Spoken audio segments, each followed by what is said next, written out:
do it. Take it away. So the quick agenda for today is going to be that we're going to take you through basically 3 parts of an introduction to systems mapping. And this is something that the Nourish cohort talked a lot about at the retreat, and that Eleni got us really excited about and we wanted to pick up on. And so we're going to take you through in part 1 some of the potential and power of systems maps. In part 2, we're going to actually take you through some of the basics of drawing your own systems maps once you have kind of some sense of their use as a tool. And then the third part is we're going to actually take you through some of the, we're going to actually, Beth, will you just go to the next slide? We're going to take you through some of the maps that our team has already done of food and health systems and trying to understand the relationships between those systems. And we're going to actually use those as a kind of provocation to you to engage with, respond, tell us, you know, what really strikes you.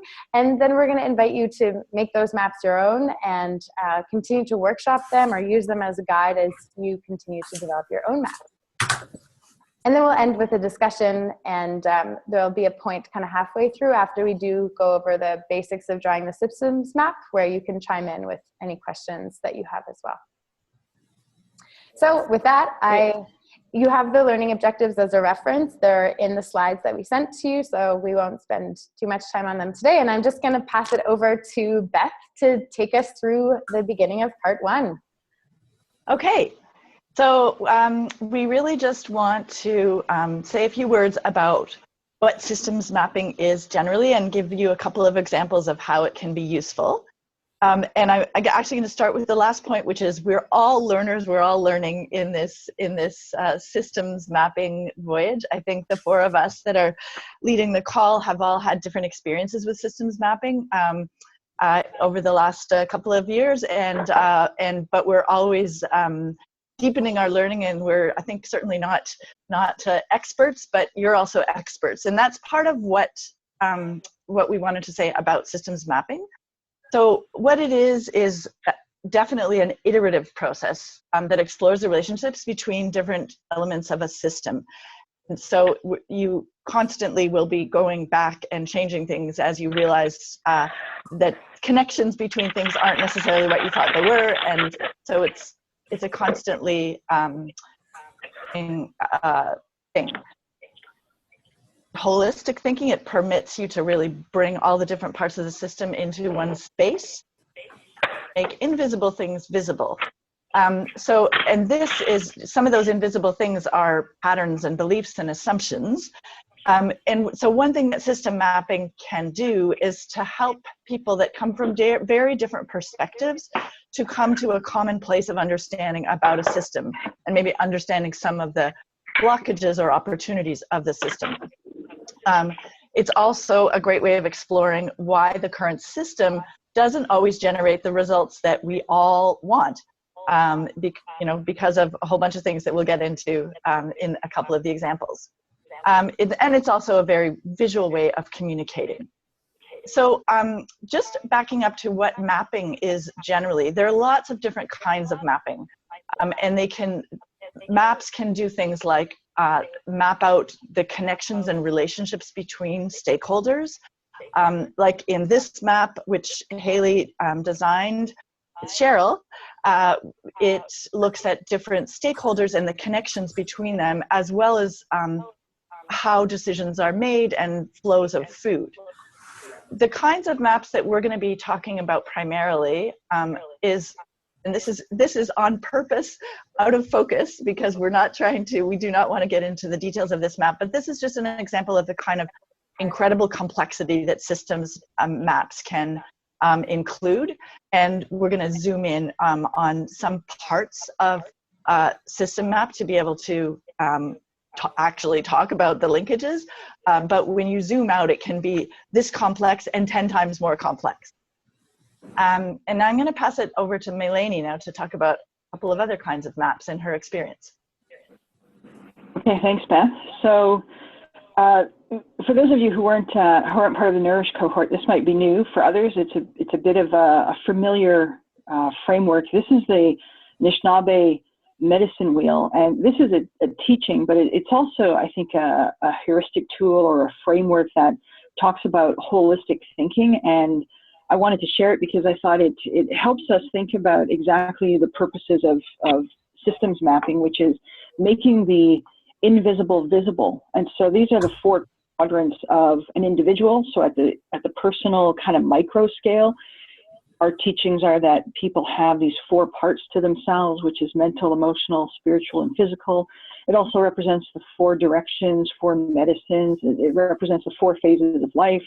And the teaching is that all of these are interconnected, and that any one of these going out of balance, whether it's at the micro level with your personal self, or at a meso or macro level, like the earth, right? The earth is out of balance. And so we've put different things in priority. And so if any of these are out of balance, that's actually for us a symptom of being unwell. And so the definition of wellness, if you're thinking about wellness of a system, is that it's actually in balance, and that it's not necessarily the absence of disease, it's the presence of well-being and the presence of balance. And so this I wanted to share because I think it teaches a little bit about relationality and the non-linear aspect of systems. And the human body, both physically, mentally, emotionally, spiritually, is a pretty complex system. So that's the teaching of the medicine wheel. Okay, next slide.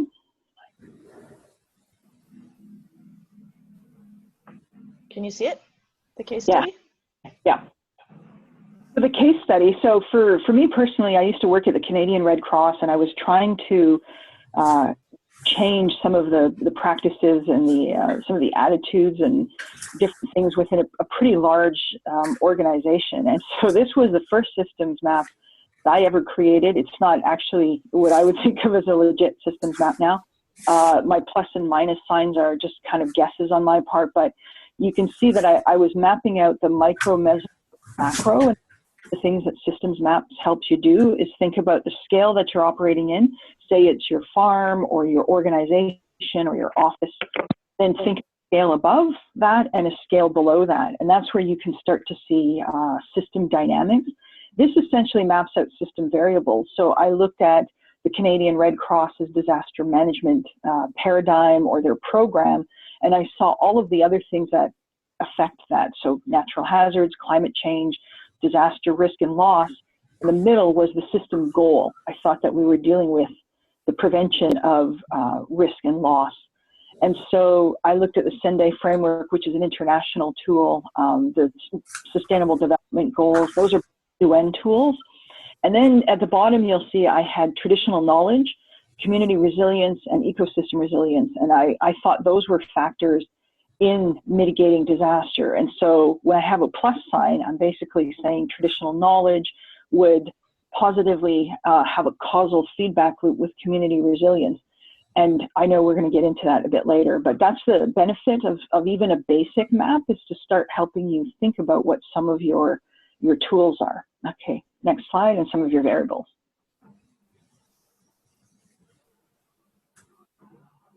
So here I'll wrap up just saying that a complex system and mapping the complex system helps you, I think, discover what all of those various elements are, and it also helps you keep an eye out for paradoxical implications. And so if we think of a clock, I'm sharing this because this really helped me when I started thinking about systems. So a clock is complicated. It's a wondrous machine, but the parts are not independent of one another. They depend on each other, and we can predict the future state of a clock. In an hour from now, it'll be, an hour ahead. A farm, though, is a very complex system. It's not simple. All of the elements are interacting and they change over time, and it's what we call a complex adaptive system. It's self-organizing, and it has emergent properties. Like any given day, something will happen on the farm that we weren't expecting to some extent, and so we cannot predict a future state based on the properties or the components of that system, and that's where systems mapping helps.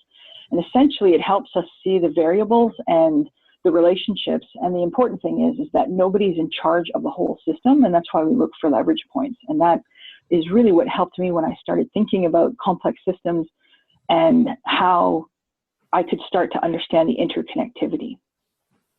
Okay, thanks. So that's great. Before we let you off the hook, Malini, Beth, could you take us off screen share for a second? And I just want to like really reinforce a point, and it's something that came up at the retreat. We shared a quote about Donella Meadows that really highlighted the fact that the reason systems are really interesting is because what they do is they help us understand why there are undesirable outcomes from behaviors that are really unintended. So basically, like the sum of all of our actions does not make an output that any one of us necessarily wants to be as it is. So things like poverty or hunger or, extended periods of sickness, nobody wants those. So why do they persist? And systems are really powerful in understanding why that happens. And Malini used a word to describe that, the term paradoxical implications. And she actually has a really wonderful story about paradoxical implications that thinking from a systems perspective, I think really helps to interpret. So Malini, can I put you on the spot to tell that story? Yeah, for sure. No, I'm happy to share it because it was interesting. I was giving a presentation recently on systems thinking and complexity theory, and it was a group that was tackling the issue of Indigenous youth suicides in the North. And there was a Mohawk psychiatrist who had been working on this issue for over 30 years. Many years ago, he had worked with another psychiatrist who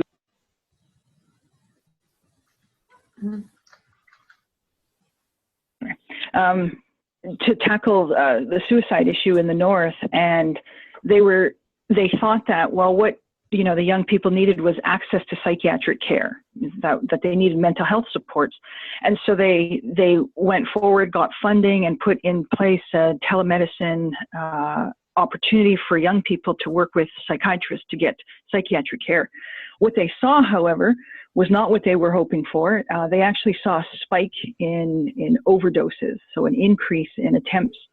And it was because now, along with that psychiatric care, the young people were getting access to medicines, prescription meds, and they realized that it wasn't a holistic approach, and they did not predict that that would be an outcome. So that's an example of paradoxical implications and why the systems map, and also the medicine wheel, because that's really dealing with one aspect. And if you have interventions or solutions that only address one aspect of a system, physical, mental, emotional, or spiritual, you're not actually thinking about what the implications are for the other parts of the system. So that was a story I thought was really illustrative of that point.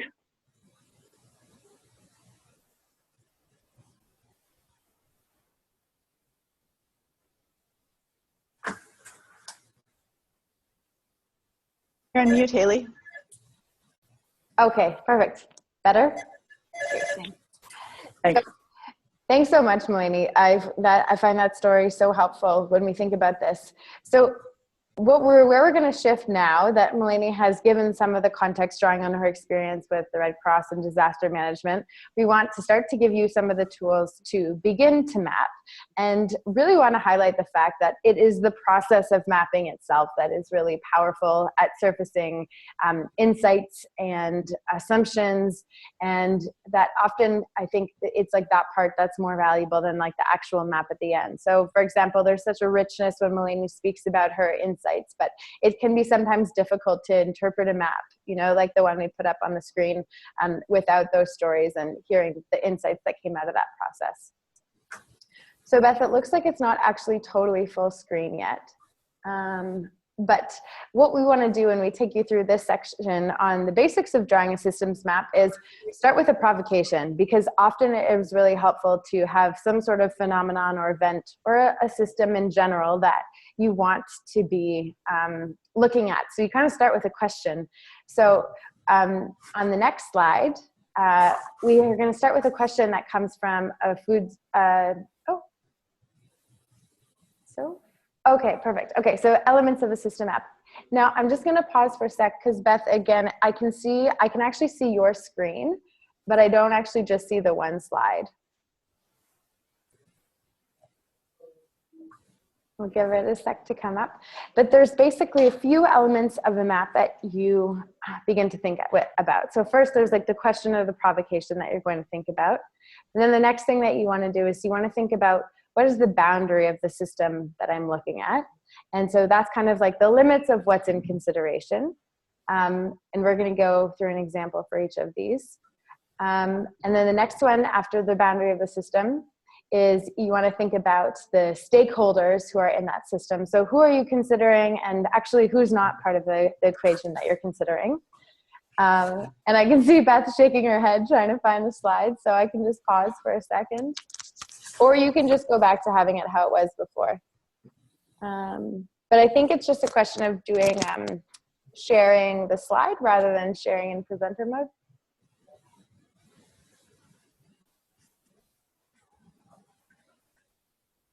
I can also try to do it from my computer, but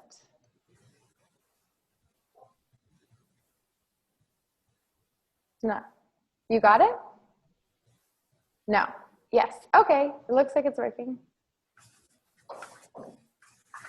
Okay. Sorry, everybody. This is a good moment to take notes and reflect on what happened in the first part with some of those stories. Okay, good. Now it's working, Beth. That's great. Okay, so coming back, and for anybody who's following online on the slides, we're at slide 13. So elements of the system map. So we talked about the boundaries, the stakeholders, so those are the groups of people being affected. Stocks are variables that go up and down. So those are related to the stakeholders or the things that you're kind of measuring in the system that matter to you. So common one might be something like budget or the experience of somebody. And then the next one is the relationships or the flows. And that's kind of like, what are the relationship between the different stocks or the different elements that are part of that system? And then once you have these things, then you're beginning to draw your map. And once your map is drawn, or through the process of drawing, what you're doing in the process of interpretation is you're looking for patterns, so repeating configurations of things, or you're looking for archetypes. So those are kind of recurring patterns of behavior. And there's some great resources to help you look for some of the recurring system archetypes, because the interesting thing is whether you're talking about a food or a health or whatever kind of system, all systems have some archetypal behaviors that repeat. So we have a resource around those that we'll share with you. So let's actually apply some of these concepts. And let's start with a provocation from a food service manager that says, you know, in the context of RFPs and who's winning contracts, it's easier to work with the incumbent. Why is that? And I'm sure that's something for anyone who's involved in food service purchasing knows. You probably have vendors that you work with all the time. They win. It's easier to work with them. Kind of why is that? So we're going to go through a process of doing a systems map to kind of break that down. And we're intentionally using a pretty simple example, so it's kind of a little bit easier to get your head around. So go to the next slide. And so we said the first thing you do is you start with the boundaries, so the limits of the system you're exploring. So I'm going to say, okay, say I'm a healthcare buyer for a hospital that's in Sault Ste. Marie. I'm going to say that the universe that I'm looking at is hospital food purchasing through RFPs. So, you know, I'm not interested in purchasing that's happening off contract or like the things I might buy from a farmer's market. I'm really interested in, you can keep that slide, Beth. I'm really interested in what's going through RFP. So I'm going to start thinking through who are the stakeholders within the limits of that system. So the food service department, the procurement department that I would be working with. And then I have this question, you know, about why the incumbent vendor, the ones I always work with, why do they always win? So the incumbent vendor is definitely part of that system. And then also the new entrant vendors. So these are the people who want my business, but and maybe are bidding on it, but they're not successful. Maybe the distributors are also part of that system. This is when you draw the boundary and you think about the stakeholders, a really interesting moment where you have to make the choice about who's not part of this system. So when I'm thinking about hospital purchasing through RFPs, even though I'm from a facility that is like very focused on patient-centeredness, I might at this point when I'm drawing the boundary of the system realize that actually when it gets to the point of procurement, patients aren't really part of it. They've informed the process so far upstream that they're not really in the universe of what we're talking about right now. And we're also not talking about the farmers that aren't interested in our business. That's not who this is about. So going to the next slide, once we have this, then we need to start identifying what are some of the stocks in the system. This can be a little bit tricky to figure out what the stocks are that you're working with. to purchase my own Oh, I can just hear somebody, so I'm going to try to mute you. Okay, yeah, Wilkinson, we can hear your conversation a little bit. Okay. problem. You got all along. Just a note, if anyone's typing yet, just mute yourself because we can hear it loud and clear. Okay, thanks, Jen. Okay, so with the stocks in the system, these are the variables that go up and down. So in the universe that we're talking about, this might be one stock is like the number of winning bids or the awarded contracts. Another one is, we'll simplify it as resources, but that really means like the dollars that get allocated from somebody who is winning contracts. So the kind of payout or the capital. And then experience is what accumulates when you're doing the job. So that's the know-how for how to get the job done. So now what we need to do when we have those is understand what the relationship is between them. And this is something that will look pretty familiar to you, which is if you start with a simple feedback loop map would be that when you win bids, you acquire the resources to deliver the work, you accumulate experience, and that experience helps you to win future bids. So what you see here is a positive relationship. Each of the arrows, an arrow indicates a positive relationship. That means when you win more bids, you acquire more resources and you acquire more experience that helps you to win more bids. So that's a really simple map. And I think this would describe what happens for the incumbent vendor. If we go to the next slide, let's see what happens to the new entrant. So a new entrant is, say they bid on a contract and they're unsuccessful. So they're not winning a bid. Therefore, there's a negative relationship with the resources. They are not getting the resources from that contract to improve their business and develop their capabilities. And they're also not getting the experience to further develop their capabilities and their resources, which means that they have less experience. So then they're also not, it can perpetuate a cycle of not winning bids. So what we see in this map that's different from the last one is the arrows are simple. The last map just had simple arrows. That meant a positive relationship. When one stock goes up, then the corresponding stock the arrow points to also goes up. When we have a dot or a negative sign associated with an arrow, that means there's a negative relationship, which means that when one stock goes up, the other stock goes down. So if we say when you're not winning bids, as you continue not to win bids, then you are also, then you're not getting resources. With the resources section, when you don't, as your resources decrease, your experience decreases. And then with the experience piece, you continue not to be winning the bids. Okay, so let's go to the next slide. So we can begin to look at these two things that are happening in tandem. So on the left-hand side, we have what we know is happening for the incumbent. They are in this feedback loop, reinforcing loop, we call it, of winning bids.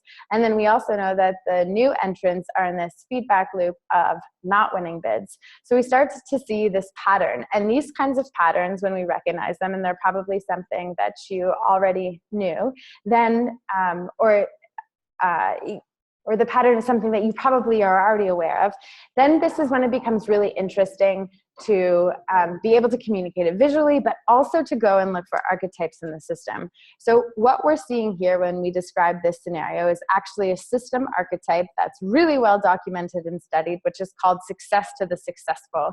And it really just means that if you're winning, you're more likely to keep winning. And if you're losing, you're more likely to keep losing.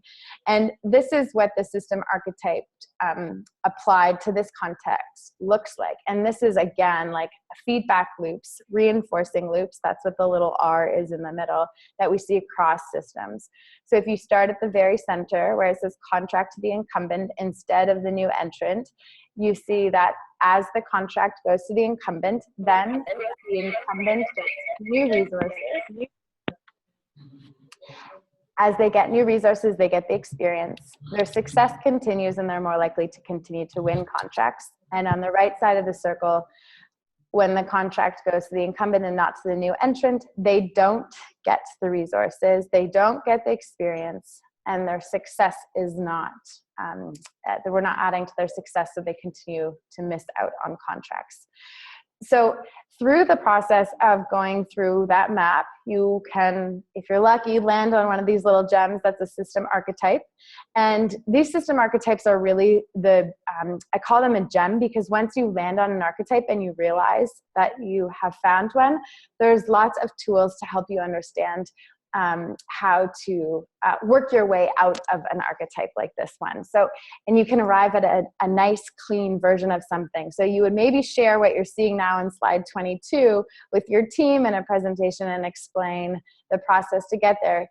But actually that process is really yours for understanding what's going on. And that's when the system really starts to reveal itself. And that's when you might start to think, okay, so if we have an RFP process in my hospital in Sault Ste. Marie, and I don't know why I'm picking on Sault Ste. Marie, that it's really favoring the incumbent, is this really a level playing field? Or are there other things that I could be doing if, for example, I am trying to source more local sustainable food to make it more of a level playing field? And so if you look at the system archetypes, they can help you find ways out of these sorts of things. So if just the last thing to look at is if we just go back, Beth, a couple slides to where we talk about the stocks.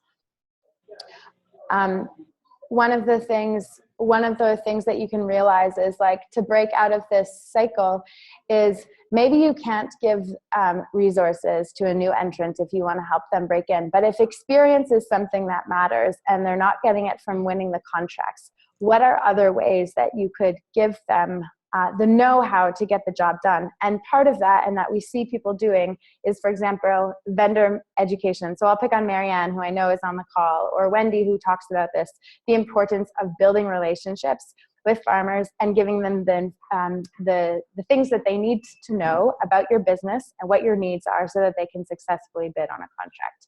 And that would be basically a way of breaking out of a system archetype. So that's a bit of an overview on the basics. So from everything from drawing the boundary to getting to a place where you can start to see patterns and maybe land on an archetype.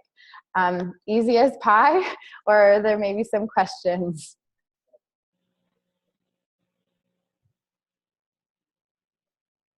There we go. Okay, so we're just going to pause for a few minutes, about 5 minutes before we go on to the next section, to see if you have any questions or comments about this, this section.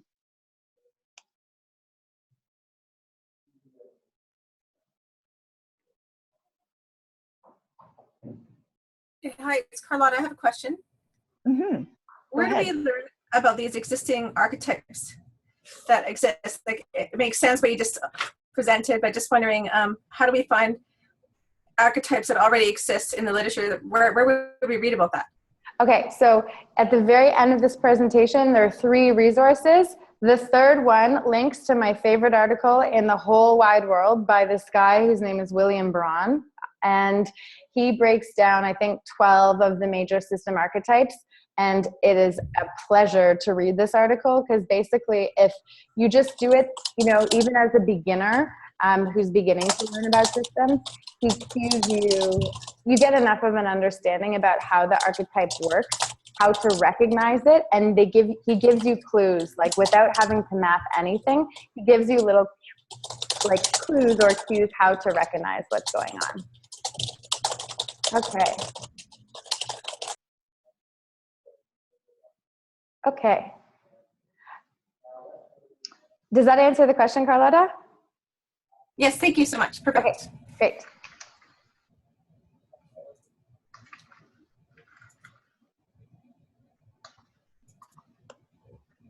Anyone else? And feel free. There are no stupid questions. We're happy to. We can go back to one of the slides for a second to make sure you're on board before we move on.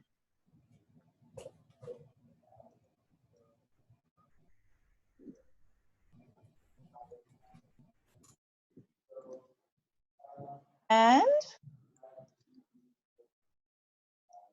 not, maybe we'll just take the few extra minutes that we're garnering and give them for the questions at the end. Is that okay, Haley? Great. Yeah.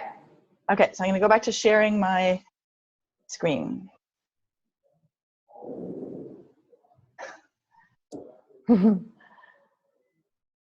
So this is when it gets good, because this is when Jen is going to take us through some of the, we're exposing ourselves, because you're going to get to see some of the maps that we've drawn in our best understanding of how things work. But like that's okay, over to you. Oh, sorry. We're still learning. Yeah, so this is a real experiment to try and take you through a visual sort of journey of archetypes and getting to that sort of antidote to archetypal problems. So we can go to the next slide. Yeah, so these maps have really emerged. I think I've been very influenced. I included the link in the resources section by a workshop I got to do called Systems Thinking for Social Change. And there were a number of hosts, but one of the presenters has written a book, and the link is there. And there are some online resources where you can kind of get a sense of what I think is really just very interesting to think of how we can create social change and it's thinking systemically as a way to help convene people about these complex problems. So I think, this archetype and tools, I think it's really imbued with an ethic of continuous learning. So I just want to sort of frame that before we go into the slides, because these are very synthesized. I don't think, they're not the spaghetti map diagrams that you saw many slides ago. They're kind of taking a different approach. And so just to walk you through kind of where we're beginning to map, the framing questions we started with were, why is it so difficult for hospitals to purchase fresh local food? And why do hospitals not prioritize food as part of care? We also thought about, other aspects of healthcare, but just for the sake of just to try and frame this problem so we can have a conversation about it, we'll just focus on the hospital environment. And I think a big part of looking at this, and Melanie spoke to it a bit, of looking at systems over time is very useful to really try to get at the root and to look for patterns and trends. And each system probably needs a different time frame depending on how it's evolved over time. So we bounded our system by 10 to 20 years. And some of the trends that came up for us were related to budget and labor cuts, this sort of ethos of, food service managers really needing to do even more with even less, trend towards outsourcing of food services, retherm systems, centralized production, and, generally in a bigger context, globalizing of food systems. So these are questions. Are these patterns and trends, how are they impacting what is served in hospitals and what's available to staff who are in facilities? So just go to the next slide. So when we were looking at this, we had a huge boundary of food culture in Canadian healthcare. And I think I just, want to sort of focus it down a little bit more to be talking about hospital food culture, because I think it plays out a little bit differently. And, we really did take into consideration, many stakeholders when we were developing this, but really focusing on two that we thought had a lot of leverage in the system. So the high-level decision makers, the C-suite, and the food service departments, of two who really could impact it and have change, who are maybe not talking to each other, not seeing themselves connected around this issue. And some of the stocks that we're going to show are related to, what are the budgets, what's the value placed on food globally, and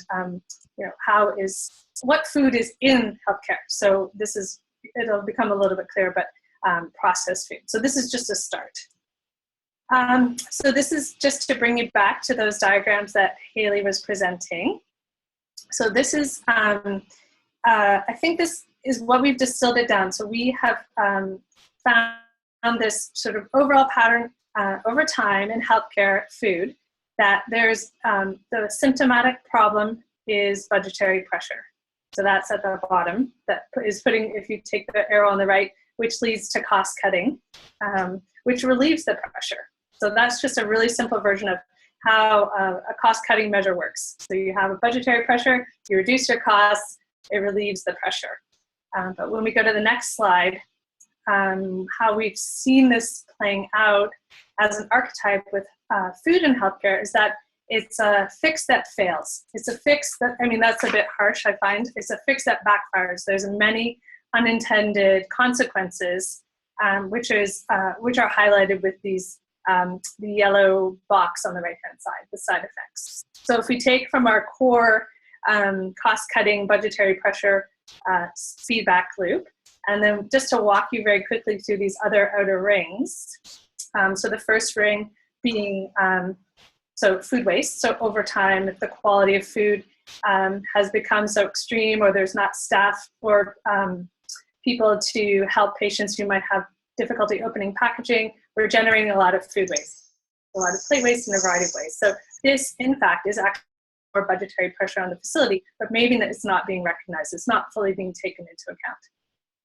The next one being related is that the next major pressure that we're seeing in this way is issues of malnutrition. You know, some of you who were at the retreat would have heard the great brief presentation that Bridget Davidson, who I think is on the call with the Canadian Malnutrition Task Force. Oops, I wasn't ready to go quite there yet. Can you go back? Oh, sorry. Okay. Of malnutrition. So basically, you know, there's many facets of this, a lot of it being malnutrition before anybody enters the facility, but even in the facility, malnourishment being linked to readmission, which, and again, is putting more pressure on the demand for healthcare, which is putting budgetary pressure.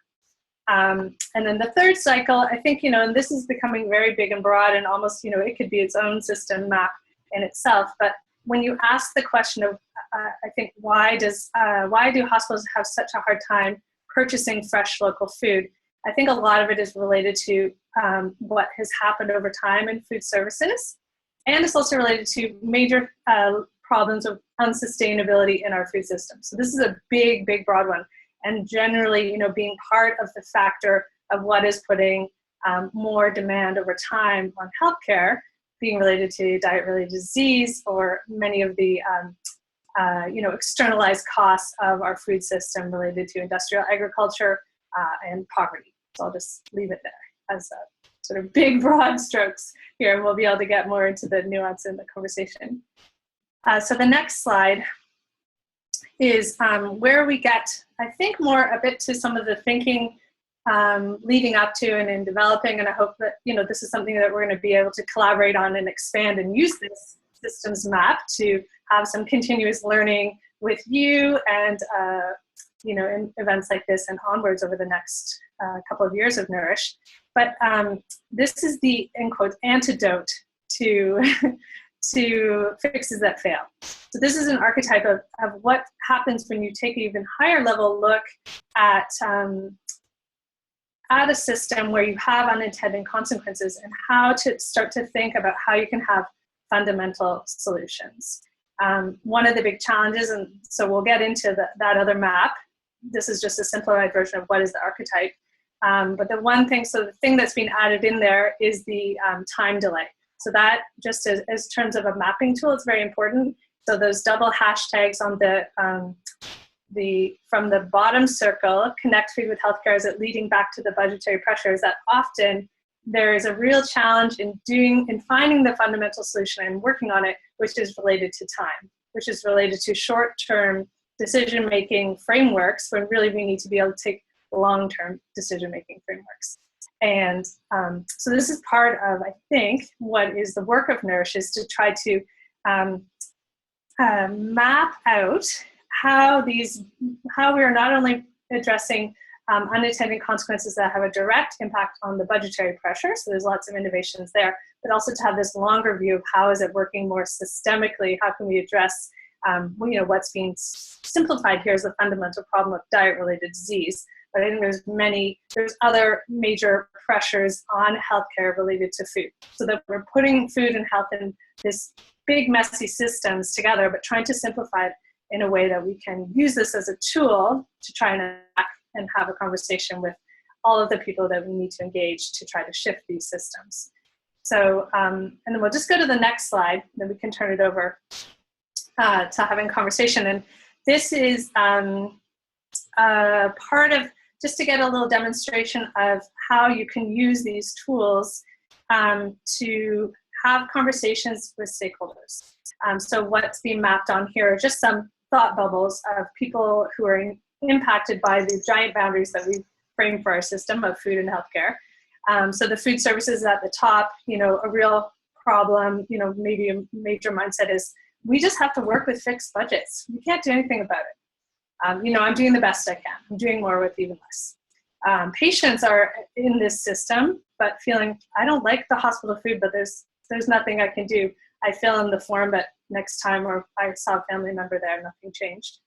And I think CEOs or the C-suite really, a major mindset, and again, this is generalizing, it's food or the MRI. We're doing the best we can. Food is really amenity. I have a lot of other pressures. This is low on my priority list. So I just wanted to sort of frame this. We wanted to give you a flavor of this diagram to spark a conversation and dialogue with you.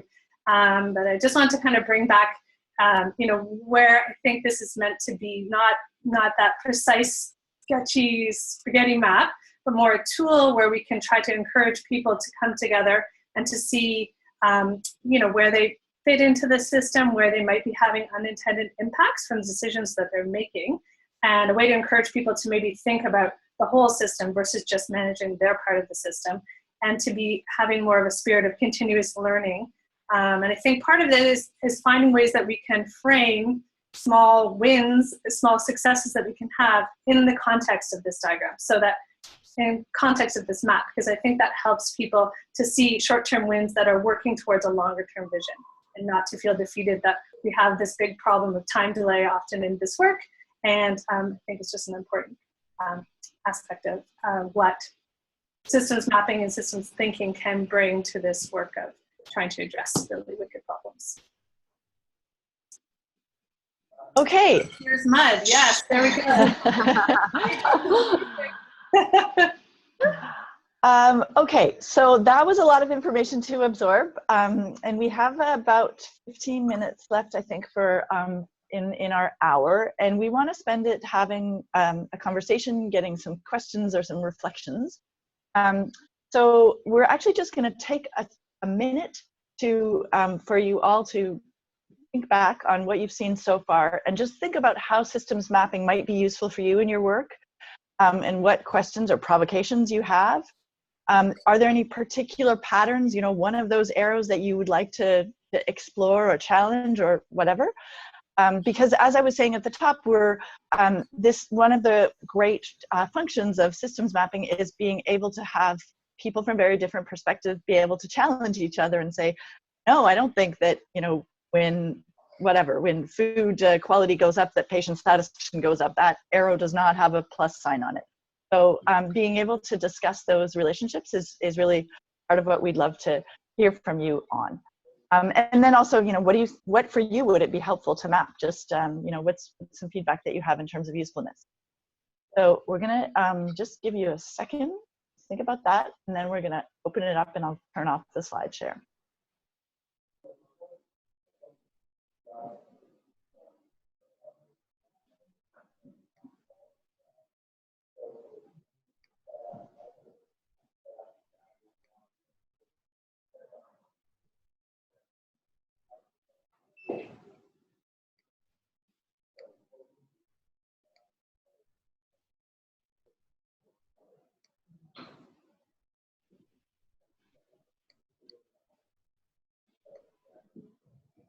I have a question.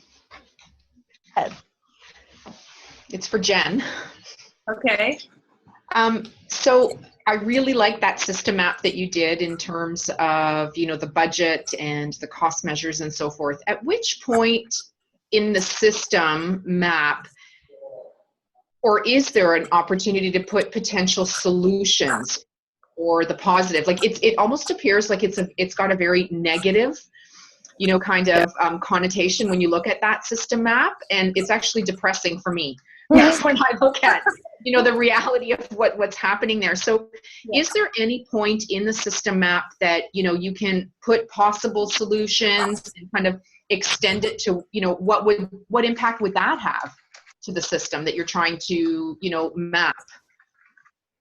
Yeah, I think that's a really great point. I think, we could a way to enhance it, and maybe not to present and dwelling in the problem, is to frame it more in the solution. This is just sort of excellent. That's really great feedback. And I think part of the limitation of this is that, yeah, right now the fundamental solution doesn't have any meat on the bones. All we did was put meat on the problems and not on the solution. So that, I think that's a really great point that we need to.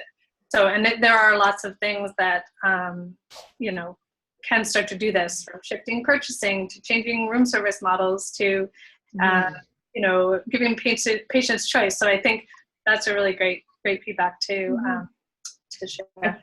I think the map is a really good visual in terms of presenting to, you know, like you said, is it food or is it the MRI kind of thing, right? So obviously from, you know, a leadership perspective, the MRI is going to take precedence, you know, an essential piece of equipment versus, you know, a menu change or something. But I think it's a really good visual for senior leadership to kind of see that whole flow and the way the, you know, one impacts the other.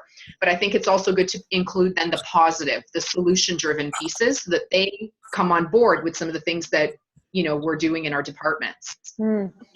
I think when we look at the shifting the burden archetype too, that archetype is one that makes me feel optimistic. And I don't know if we can go back on the screen to that one, but I think what it helps us to do is to see that this argument that, you know, food should come second to the MRI, which we know that when it comes to budget allocation and priorities, like that's the reality. But it's showing how when you reconnect food with health, you actually have an opportunity to bypass or you would be avoiding some of those on the right hand side. So malnutrition, food waste, like this is everything related to the cost cutting, labor cutting measures in healthcare food. It's instead of jumping to the symptomatic fix of cost cutting, it opens up the possibility for another solution. And so I think when you map the shifting the burden archetype, it actually has this like lovely aha moment where you're like, oh, we've been ignoring this like fundamental problem, which is like our healthcare system has a lot of pressure on it. And the fact that that pressure is there in part might be because of, you know, of a big problem of diet-related disease. And so food is then in the map, this opportunity of something to move forward with. But we see, as Jen pointed out, where it says connect food with health and the arrow that goes up to budgetary pressure and the arrow that goes from food and health up to diet-related disease, it's showing that there's a delay. So if we really prioritize or reconnect food and see it as part of care or see food as medicine, that's really lovely. But we know we have to wait to see the impacts of that. We have to wait for the evidence, for the studies, like to really show, to demonstrate that. So we can, through that mapping process, see that that delay is an incentive not to look at that fundamental solution, but the map tells us that we can't ignore that there's an opportunity there with food. So when I look at that archetype, I actually feel optimistic because it's helping me to illustrate how we're missing part of the picture. When we say it has to be food or the MRI, it's like, actually, maybe they're related and go ahead with the MRI. We don't want to stop that, but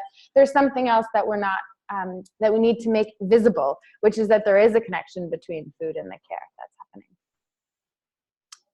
That's the glass half full side for you, Marianne. No, but I was going to say the same thing, like the same thing that it's, I think also part of it's what makes it such a big challenge is in so many different things, including this one, is short-term timelines that we're working on. But if we can look at things like how, in the same way that we invest over 40 years for a highway, and we as a society invest long-term in people's health through putting more resources into preventative health, you know, that's hard when you know, there's diseases right now. But if there's ways to make those investments that'll have the longer-term payoffs, that is what can help to get at that challenge of the time lag between connecting food with health and getting at diet reductions in, say, diet-related diseases. Yeah, and maybe it's an interesting thing just to pick on pick up on that, Marianne, because I think then maybe we need a kind of the shorter term, the more direct food service innovations that are directly related to the budgetary pressure. Because I feel like that's a real barrier. A lot of people don't want to talk about patient meals because they're not really connected to health. They don't have that preventative health connection. It's a really hard conversation. It gets stuck there instead of being able to have a question about the bigger picture. So I think maybe we need to modify this for our system and to better tell that story and kind of emphasizing that connecting food with health. And it's not at the center, because I think part of it is, making that more central visually, I think would also help to reinforce that. Because right now we still have budgetary pressure as the main central image, which I don't think is really what we're all sitting in this webinar because of. Mm-hmm. I think it should be health. The stocks change over time and in that way. Mm-hmm. So I've just put up on the screen, we only have a few minutes left, but I just put up a few more questions to maybe spark some thought. Anyone else have something they want to bring up, a question or an insight? And we can go back to a slide if you want us to look at it. Hi, it's Tessie here. Can you hear me? Yes. Yep. Yeah. I think that the question posed there, why is it difficult for hospitals to purchase fresh local food, that definitely resonates with me, and I appreciate sort of the start of that map there. And for me, I think I would include patients within my boundaries, because the feedback I'm getting from patients is going to be one of the main drivers to help advocate for this change. And so that's maybe something I would add within my boundaries. And something that I know I would also have to add is sort of the policy and regulations and exclusivity contracts with our vendors, and also within my organization, just policies around where food is sourced from and whether or not it's like a reliable or approved source. So those are all sorts of things that I would add in as well.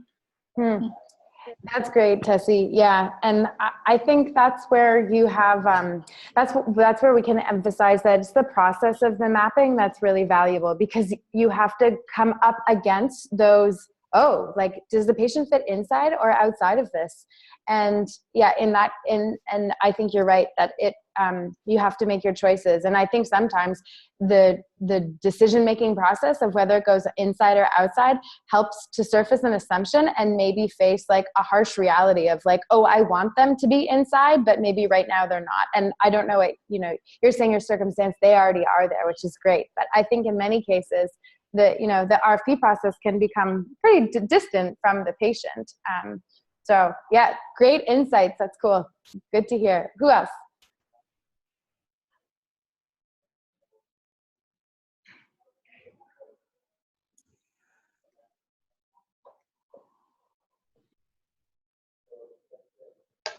I heard someone take an in-breath. Is someone got there? And Louise has her hand up. Louise, I'm going to unmute you. Can you, do you have something to say? I just wanted to, can you hear me? Yes. Yeah. Okay. No, I just had a question actually about the William Braun article, if you're going to share that later. Yes. Yes. And the other thing is I started reading the Donella Meadows project. Yeah. And really good information there. I like how it's broken down. So I'm the kind of person I need to read and reflect. And I think that what you did is you broke down a very difficult mapping kind of, what would you say, solution. You broke down something, not necessarily a solution, but the mapping, you broke it down in a way that it's workable. It's a complex thing to explain, I find, but I think that you explained it well. I'm just having difficulty explaining my explanation.